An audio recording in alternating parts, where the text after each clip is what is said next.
একদিন বাসায় বসে বসে ফেসবুকিং করছিলাম, ঠিক সেই সময় মা এসে বলল, বাবা এক বালতি কাপড় দিয়েছি, একটু কষ্ট করে সাথে নিয়ে দিবি। আমি তখন বিরক্তির সাথে মাকে বললাম, দেখছো না কাজ করছি, আমি পারবো না, যাও এখান থেকে। মা তখন বললো, কই কাজ করতেছিস, তুই তো মোবাইল চাপাচাপি করতেছিস। তখন আমি আরো বিরক্তি হয়ে বললাম, যাও নিজের কাজ নিজে করে নাও, একটু শান্তি মতো বসে থাকতে দেখতে পারো না, একটু বসে থাকলে কাজের কথা বলো। তারপর মা সেখান থেকে চলে গেল, আমিও দরজা বন্ধ করে ফেসবুকিং করতে লাগলাম, কারণ দরজা খোলা লাগলে একটু পর পরই আসবে আর ঘ্যানর ঘ্যানর করবে, এটা ওটা করতে বলবে। সেদিনই সন্ধ্যাবেলায় ছাদে গিয়ে একটু বসেছি, এদিক সেদিক চোখ বোলাচ্ছি, ঠিক সেই সময় মায়ের কল দিয়ে বলছে, বাবা কই রে তুই। আমি তখন বললাম, এখানে আসলেও আবার কল দিতে হয়, আমি না তোমাকে বলে আসলাম সাথে আসছি, সাথে আসলেও তোমাকে কল দিয়ে জ্বালাতে হবে আমাকে, তাই না? মা তখন নরম সুরে বলল, আমার একা একা ভালো লাগছে না, তুই একটু বাসায় আয়, আয় তোর সাথে একটু গল্প করি। তখন আমি বিরক্তির সাথে বললাম, আচ্ছা যেতে পারি, তবে যাওয়ার পর কিন্তু কোনো কাজ দেওয়া যাবে না, মনে থাকে যেন। তখন মা মুচকি এসে বলল, আচ্ছা কোনো কাজ দেব না, আয় তুই। তারপর আমি বাসায় চলে আসলাম। মা আসার পরে সেই বিরক্তিকর গল্প, যেই গল্পগুলো আমার শুনতে ভালো লাগে না, বারবার শুধু সেই গল্পগুলো আমার সাথেই বলতে হয় তার। আমি তখন ফেসবুকিং শুরু করলাম, কারণ মায়ের ওই পুরনো গল্প শোনার মতো এত সময় নেই আমার। তারপর মা যখন বুঝতে পারলো যে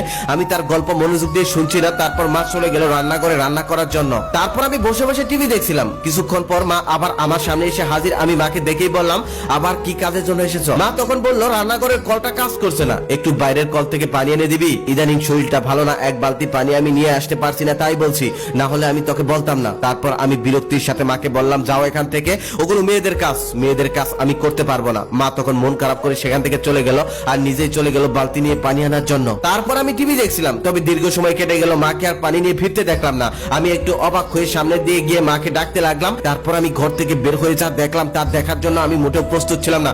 দেখলাম আমার মা টিউবওয়েল পাড়ে পড়ে আছে, রক্তে 4-5টা ভিজে গেছে। এটা দেখার পর আমি কি করব বুঝে উঠতে পারছিলাম না। আমি হতবাক হয়ে গিয়েছিলাম, দৌড়ে মায়ের কাছে গেলাম, মাকে ডাকতে লাগলাম, তবে মা কোনো সারা শব্দই করছে না, কোনো কথা বলছে না, মাথায় কিছুই কাজ করছিল না। শুধু মাকে কোলে করে নিয়ে দৌড়ে রাস্তায় চলে গেলাম। সেখানে যাওয়ার পর একটা সিএনজি আসলো আর সেটাতে তুলে হসপিটালের দিকে রওনা দিলাম। যে হসপিটালে নিয়ে গেলাম, ওই হসপিটালে বাবার পরিচিত এক ডক্টর ছিল, সেখানে নিয়ে যাওয়ার পরেই ভর্তি করে নিল আর ওটিতে নিয়ে গেল। তখন নিজের উপর খুব রাগ হচ্ছিল, পৃথিবীর সব থেকে বড় অপরাধী নিজেকে লাগছিল, কারণ এক বালতি পানি নিয়ে দিলে কি এমন ক্ষতি হতো?